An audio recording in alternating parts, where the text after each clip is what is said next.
Hello and welcome to the Knowing Self, Knowing Others podcast, where we discuss self-aware leadership with thinkers from around the globe. I'm your host, Nia Thomas. Join me as we talk to today's guest.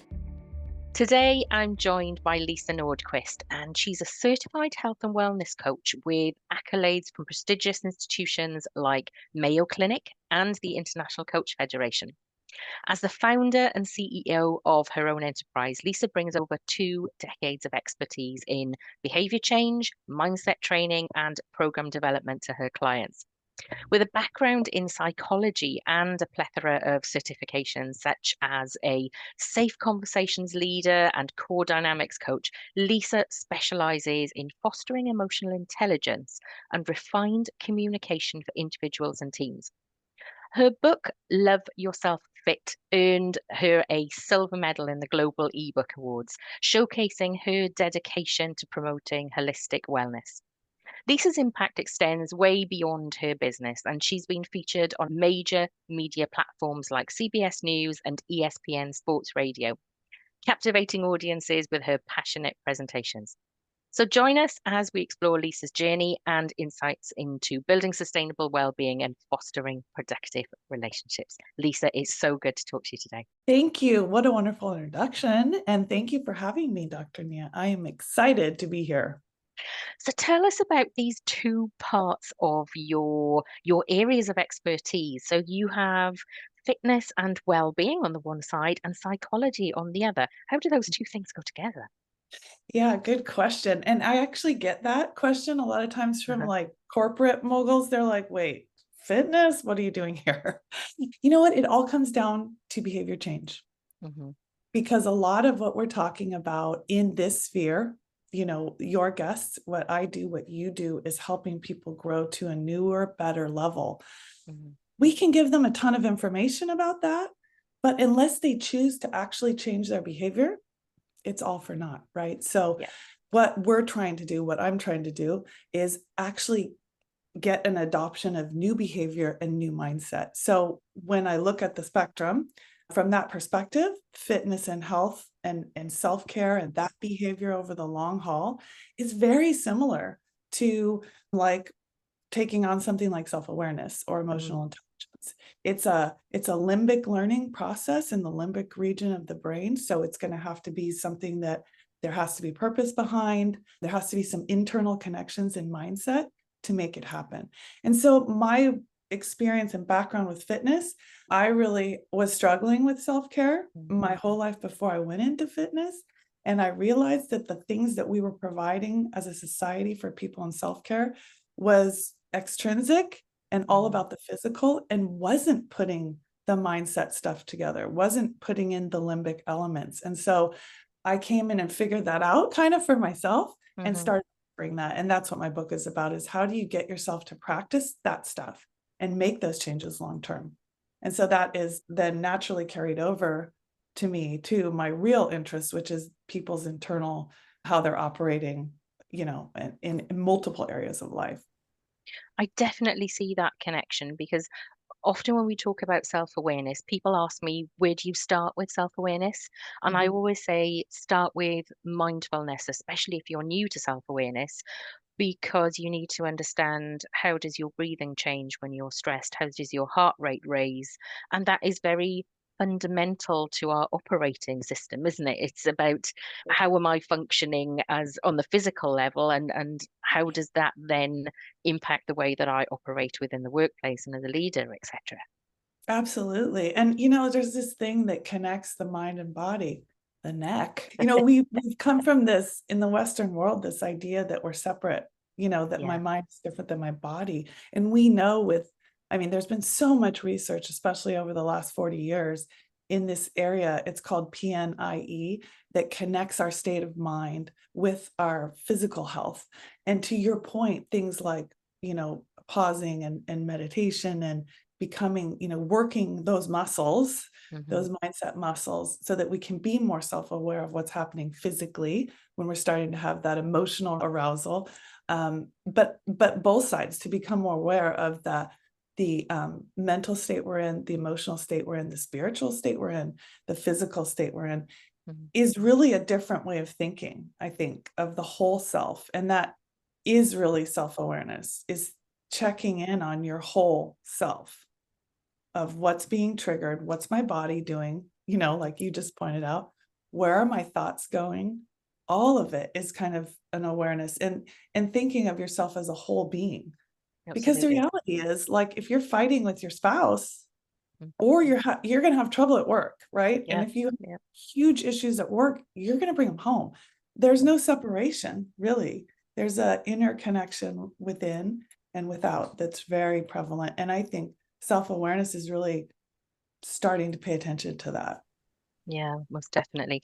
And interested in how you describe self-awareness there. I'm of the opinion that self-awareness is bigger than just one thing. So it's bigger than emotional intelligence, which brings me nicely on to asking you, how do you define self-awareness and how do you define emotional intelligence, which you talk a lot about? How were they the same? How were they different?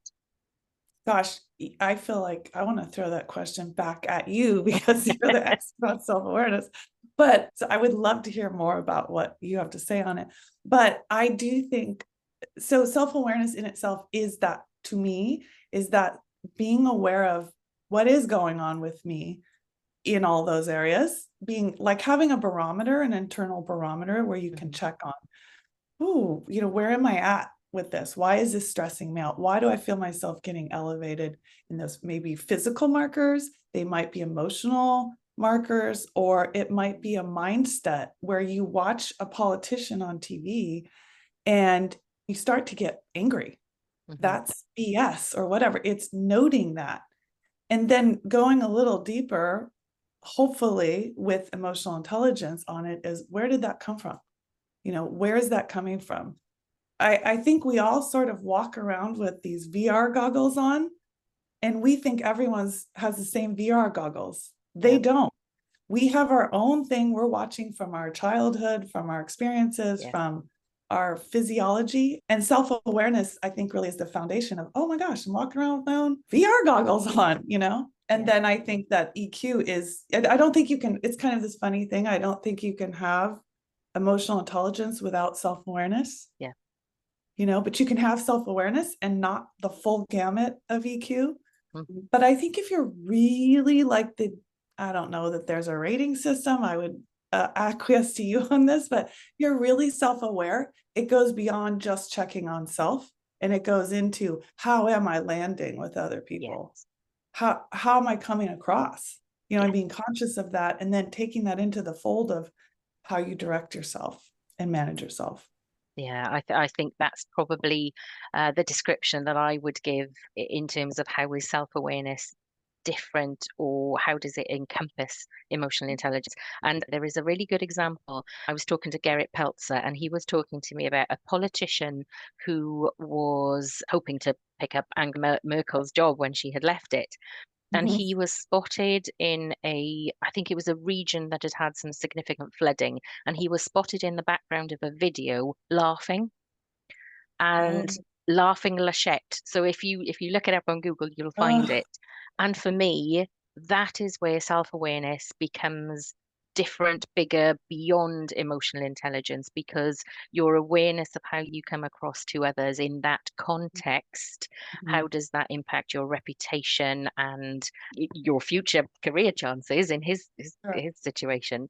And that's how I see that there is a difference with self-awareness and emotional intelligence.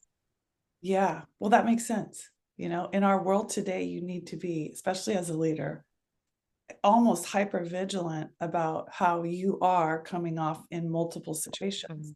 And then it can be almost really difficult to navigate, like the cancel culture and the world we live in, where people are very hypercritical. It's hard to sort of please everyone. You have to Yeah. be authentic. You have to be aware of how you're coming off, for sure.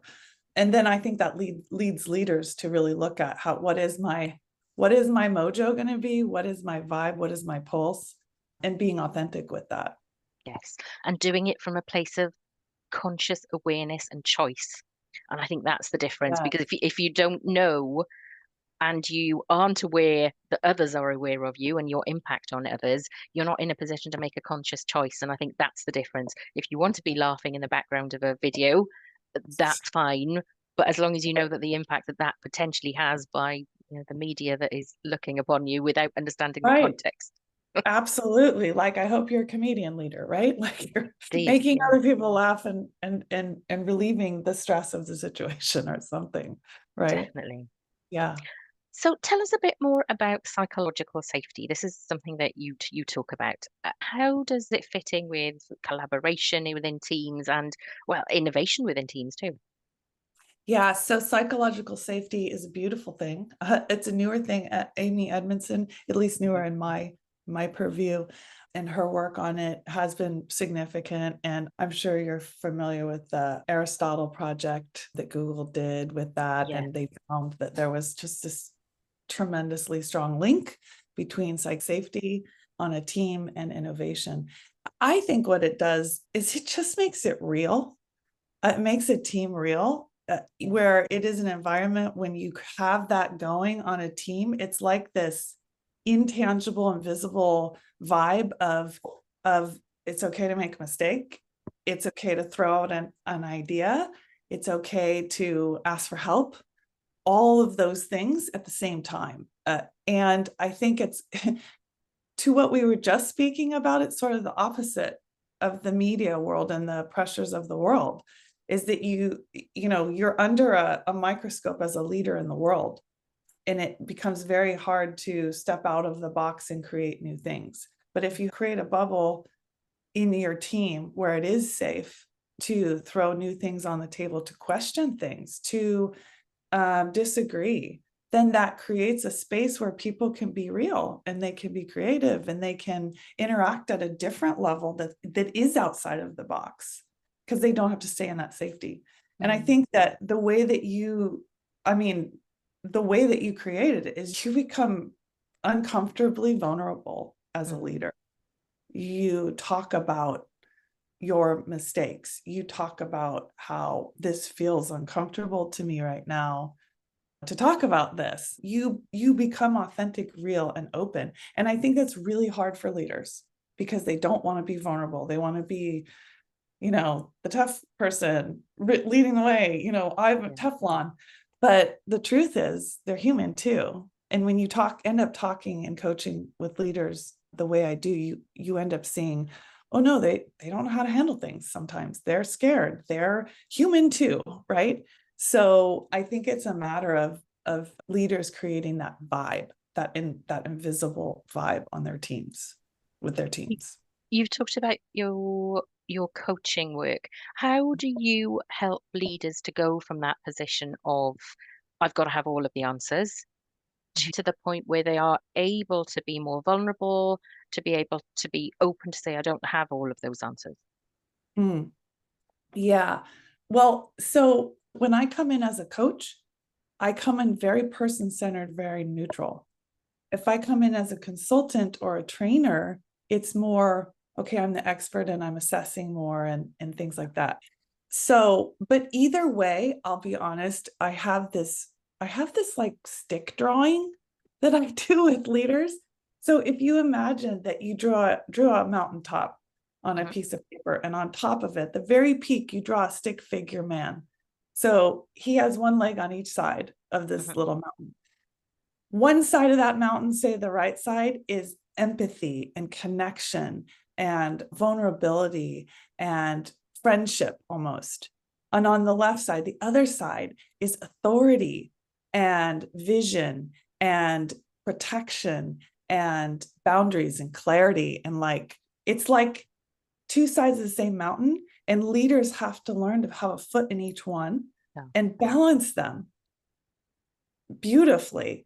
And I think that when I work with leaders, and you'll probably recognize this in all of us, we tend towards one side or the other, right? We tend to be more authoritative people or more like empathetic people, right? So I think for leaders, it's very dependent on which side they favor.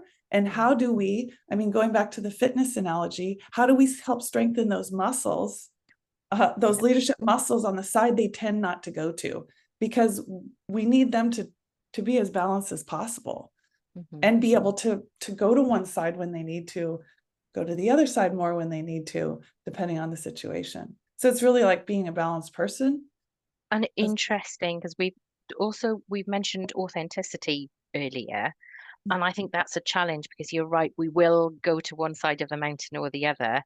But as a leader, you have to develop balance skills and you have to take your authentic strengths and skills, but also develop the other side so that you can have that balance.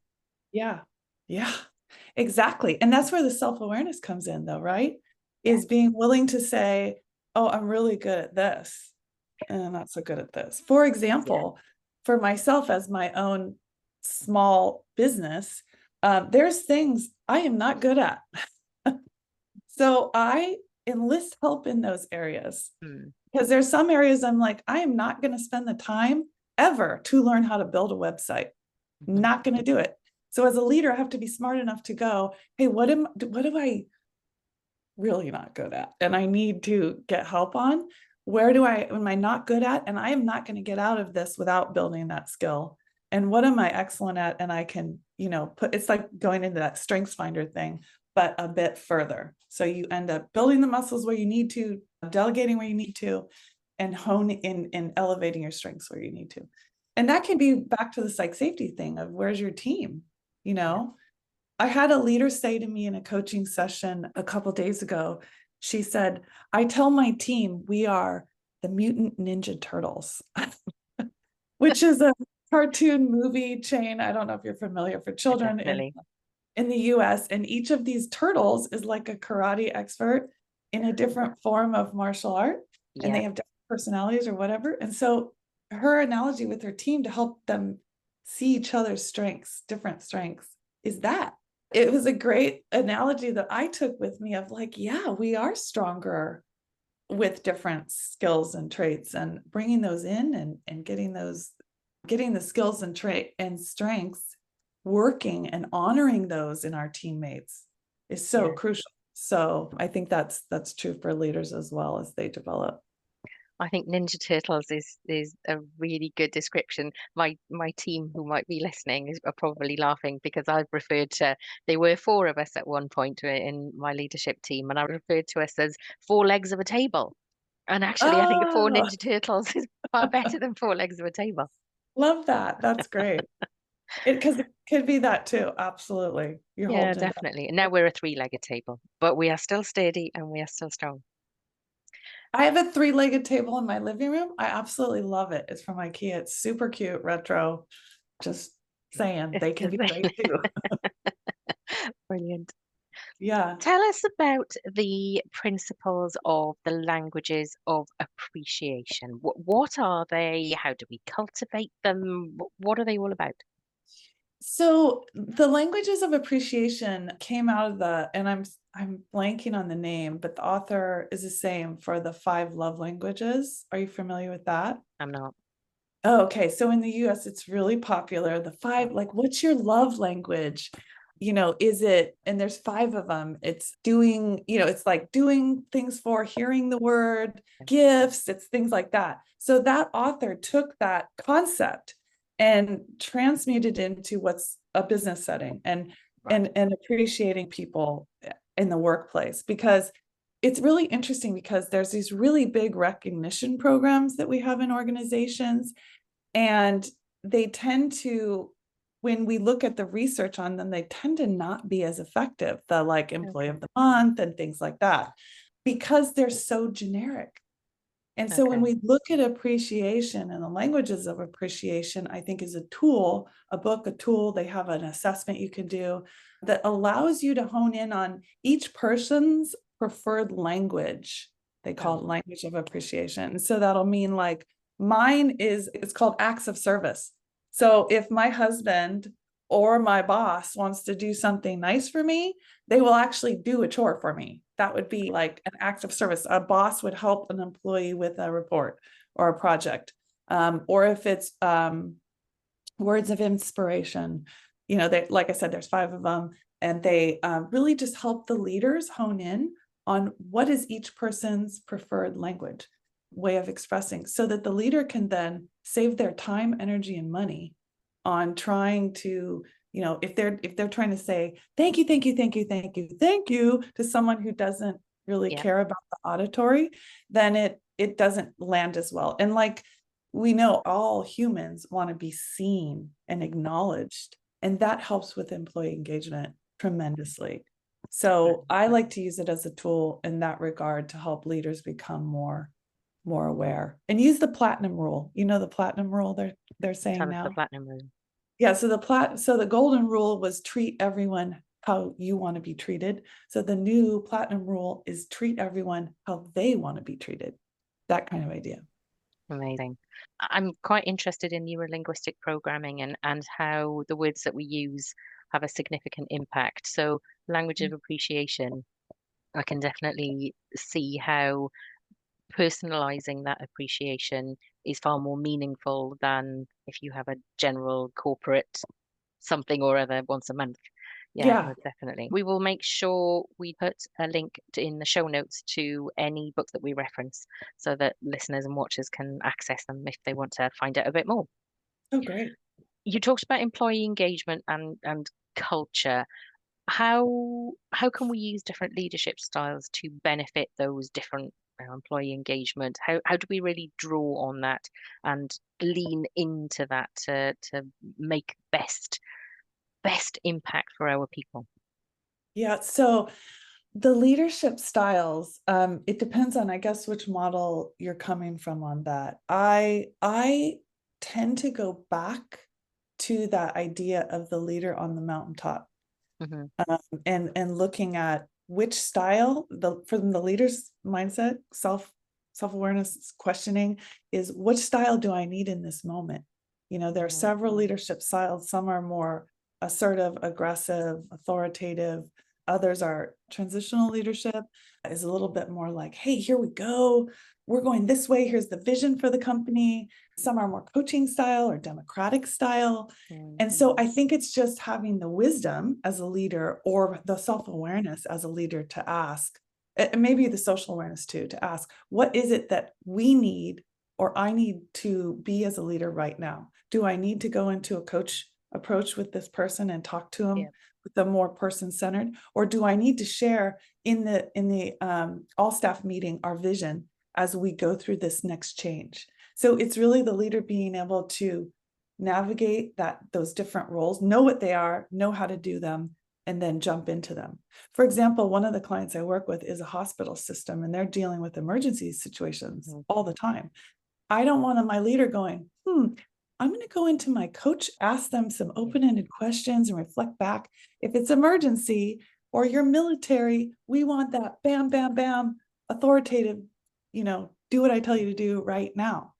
But if the leader has no money in that relationship bank account with the employees, if they're never doing the coaching or the democratic or the connective building part, that right side of the mountain, then they're going to have a lot harder time keeping employees. If they're always directive, or they're always in that emergency state, they're always dictating, they're going to have a hard time keeping people. So My colleague refers to situational leadership, and it's something that she knows far more than I do. But I can definitely recognize that in what you're saying, that if you have self-awareness, you recognize where your strengths and your areas for development are, or your weaknesses, and how do you build teams to leverage that to make sure that there is balance across your leadership team. And then you are in that position to amend or respond with your leadership style at a particular point in time. Right. Yeah. And to kind of build on what you're saying, it's like, I like Simon Sinek. He says leadership is like parenting. And boy, isn't that true? You have to kind of put yourself out for that little, I want to say little person, your kid, your person that is your staff. You have to put yourself out for them. You have to do what's best for them. You have to be willing to adopt. Even if you're furious, you're not going to go in screaming. You're going to go in, take a breath, do what you need to do to self-contain. And then you're going to go in as your highest best self, because you care about that person and what happens with them. That's a And great. doing that takes significant self-awareness to Mhm, be able to give yourself that moment of calm and mhm. thoughtfulness before responding so that you don't react, that you respond. Right. Yeah, amen. Don't react, respond to, don't react, respond. It's funny you say that because I use that a lot when I'm teaching, is that pause is just pausing can mean the world to your brain physiologically, just giving yourself that. I think they say it's 15 seconds to allow the message to go from, your limbic system to your frontal lobe in your brain so that you can just start to come down a little bit and do what you need to do. But that's huge, is holding that as part of your why almost too, I think. And that brings us right back to how do we connect physical health and well-being to leadership and the psychology of leadership. And it's right there, isn't it? It's that physiological link that it's in that moment, and you cannot escape it. You have to Yeah, consider it. absolutely. And that thing I mentioned earlier, PNIE, it's very long, psychoneuroimmunoendocrinology. And Okay. all it means is your state of mind affects, the proteins, your immune system, your endocrine system. And I think those of us blessed with really good health get to go about our days kind of ignoring some of those signals from our bodies. But self-awareness and being a self-aware, high-functioning leader means that you are considering this vessel, Mm. the internal, like where your mind is. And your mind is really not in your brain, right? We know from science now your mind is in your gut. Your mind is Yeah. floating around in your immune cells. I mean, it's in protein. So it's kind of stepping back and I guess shifting the way you think of yourself as a whole being and the impacts you're having on your health, your people, and the extensions thereof. Yeah, that notion of whole being, I like that. That's a good phrase to use and to consider, especially for leaders who are maybe in those critical situations and they're dealing with high stress situation. You have to start to think of the Yes. whole being. From self-awareness, if you're not, if you're triggered or stressed, I mean, I think the research is pretty clear that if someone is highly stressed, it's almost impossible for them to be empathetic. Mm, So, which leans into exactly what you're saying, that you have to be self-aware and able to manage your own emotions kindly before you mm, can expect yourself to kindly manage anyone else's. mm. That's definitely something to think about. That I know we talk about self-care and that self-care isn't being selfish, but kindness to self allows you to show kindness to others. And Absolutely. that's a really helpful way of thinking about it. Yeah. Tell us a little bit about your coaching and what skill do you really lean into to be a coach, drawing on all of those different elements that you've learned along the way. What is your coaching USP? Gosh, I so I guess if you were to look at it from a more objective perspective, I pull from the several different coaching models. Hmm. I would probably use a standard. It depends on the situation. I like a standard, ICF coach model of going in and staying really present with the client and coaching them on what they want to work on. But then I like to pull in a little bit of this type of approach called motivational interviewing. Are you familiar? Yes, it's something that within the early years sector that I work in, we often have health professionals and parenting and family support professionals who will draw on those expertise and those skills. Yeah. So, okay, great. I'm glad you're familiar because I think MI is an incredible tool to combine. And I take in with my coaching, I'll take in some MI and some like Simon Sinek, Brene Brown, and kind of use a combination because I think one of the disservices we're doing for leaders is we're trying to teach them to coach from a coach perspective, which is Okay. you go in neutral, you don't care about the outcome, you're supposed to be very neutral if you're actually coaching. But leaders can't do that. We care about the outcome. We're responsible for the outcome. We need to get this person moving in a better direction sometimes. So I think for me, combining the approach, and when I teach leaders to coach, I teach them a different model, kind of a model that I've created, or not I've created, but I've pulled from multiple people and followed some guru stuff on this. There's a couple gurus I follow on this that have created this very specific, the group is called Milo or Milo, however you want to say it, MILO, and it's motivational interviewing and leaderships in organizations. Oh, right. And there's a woman there, Colleen Marshall, who's written a book on this with a co-author, but it's very specific, maintaining your leadership, but doing it through a person-centered lens, that coach approach lens. So you're balancing again those sides of leadership. So when you have to set a boundary, you're doing it with like a, hey, I'm noticing this. Can we talk about it? Instead of, I told you to do this, if you don't do it, you're going to be fired. So it's kind of like taking your child, if we're taking that parenting approach to leadership, and we're noting they're an adult, and people respond much better to inquiries and questions and discussions rather than a top-down power. If you don't do this, you're going to get this. People don't respond to that. They tend to leave that approach. That's why MI works so well, is because it's not that approach, and it lets the person sort of manage their own decisions and supports them in that. So that really makes sense. I've done a little bit of research into transactional analysis. And as you were saying, that adult to adult relationships, once you start being the parent to child relationship in a work context, people will choose with their feet. Whereas if you've got motivational interviewing, it helps you get back to that adult adult relationship, doesn't it? It's that curiosity, that conversation. Yeah. That makes And sense. absolutely. And when we look at what creates that change, behavior change, or a change in someone, it's got to be their own choice. Yeah. They're not going to believe what the leader says. Or a lot of times I will coach my leaders on their verbiage, because their verbiage will be like, we'll practice a tough conversation they have to have with a low performing employee. And their verbiage will be like, okay, I need you to,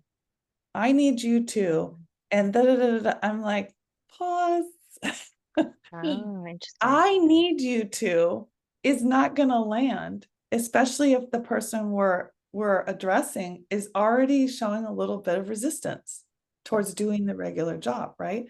So that's when we need to go in a different way. And so that would be more of a like, hey, I'm noticing this. Can we talk about how you think it's landing? So then we get them talking about how they feel they're doing.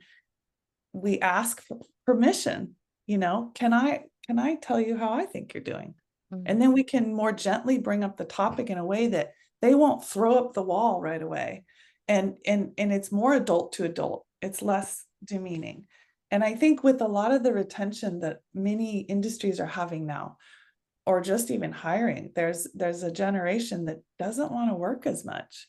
And they're more concerned. The research is saying the newer generations are more concerned about what their peers think of their performance than their bosses. So, and the retention. And so back to the appreciation idea, I want not only my leaders knowing the language of appreciation, I want everyone knowing, so that we can all thank Rebecca verbally if she likes that, or with gifts if she likes that. You mentioned different generations. Are you hearing different demands for different language from different generations? So we hear a lot of people talking about Gen Z and how what they need from the world of work is different from other generations. And I'm not sure I'm 100% comfortable with it, because when we talk about generations, are we pitching different generations against each other?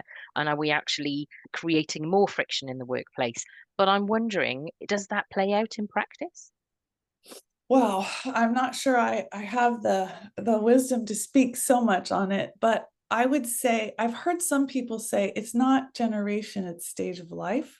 That makes sense. I think there's some truth to that, but I also think it's generational.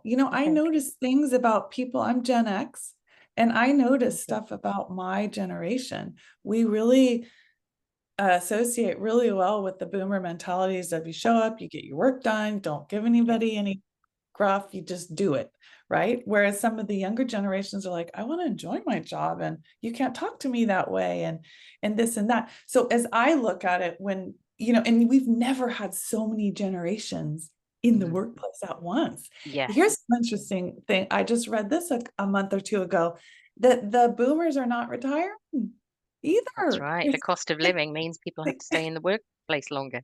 Yeah. Yeah. So guess what we're going to have for the next 10 years, 5 more years? We're going to have this really mixed. And I think post-COVID and remote and these multiple generations, we haven't seen this before. And I think I want to say, I have a lot of empathy for leaders. I know a lot of people don't, but oh my gosh, it's never been a harder time to be a leader with the demands that are on you, and the almost like you have to be a coach, an accountant, you know, you got to have multiple generations and manage everything. You have to be very good with like not laughing or having, you know, like we talked about earlier, you have to be spot on. And we see these record numbers of CEOs retiring now, because I think, at least in the US, there's been some reports the last month or two that more people are leaving from the upper levels than ever, because I think it's related to some of these demands. I wonder whether we will see an interest in a new kind of leadership style. Will there be something where we're talking about leadership for multiple generations in the next 6 months, 12 months, 18 months? Because you're right, we will have multiple generations in the workplace. It sounds like a book, doesn't it? I was just going to say, I'm like, book. here's your next book, Nia, which by the way, congratulations on your new book. I can't wait to read Thank it. you. Thank you. Yeah, I'm really excited about it. So maybe You know that's what's book fun? 2. Yeah, it's funny you say that, because one of my big draws into this field is I do feel like we're on the precipice, as we have these tremendous advances in tech and AI, and we see this increased emotional inflammation across the globe and polarization. And we just see these, at least in my world, I see this tremendous, you know, even like my mom might worry about something that she didn't before, and people fighting on social media. And you just, sometimes I think a lot of people are like, whoa, what's going on? What is going on in our world right now? We're seeing the effects in business, right? All these tension and yada, yada. I think we're on the precipice of a new era. Like we had the Industrial Revolution. We're in the information age. And because of need, I think we're entering a new phase where we are going to have to do the social and relational intelligence era, where we either really get into this stuff and learn how to be self-aware and practice EQ and practice different types of communication with every generation, or we're going to be in big trouble. Yeah, I think you're right. And I'm having more and more conversations about the world of work, and the future of the world of work is very much high tech, cutting edge AI, IT, and humanized humans. It's almost as if we are on that spectrum, and we want the two things that are at both the furthest reaches of those spectrums. That we want humans to be empathetic, we want them to be caring, yet we want the IT and the tech to be as high tech as it possibly can be. And that conversation is quite interesting, because that they are poles apart, but we have to learn to do both. Yeah, and it's funny you say that too, because for me, I'm sort of like emotionally intelligence wise, we're like toddlers. We're still screaming at each other and blowing stuff up and threatening. And we're going to develop AI that can manage, you know, missiles. It's a little scary to me. Like you're giving a 4-year-old a bus. Yeah. You know, to me, it's a little bit of a wake up call right now, I think, for us. And I think it starts with us, like every leader and every organization, every one of us, you, me, is practicing some of this stuff that we're talking about. Just pausing, right? Just pausing before you respond so that you don't react. Taking a moment to take your own pulse before you say anything. Keeping in mind, what is my goal for this conversation, for this person? You know, can I put my ego back there and say, hey, I understand. I've made a mistake here too. Let me help you out. You know what I mean? Just practicing all the stuff we talk about is the key. There is so much to think about, isn't there? If we want to be effective leaders and we still want to be effective in the world of work in 5 years, 10 years, and 15 years. Yeah, for sure. Because I think it hasn't settled yet, right? Like, I No. think a lot is still in flux.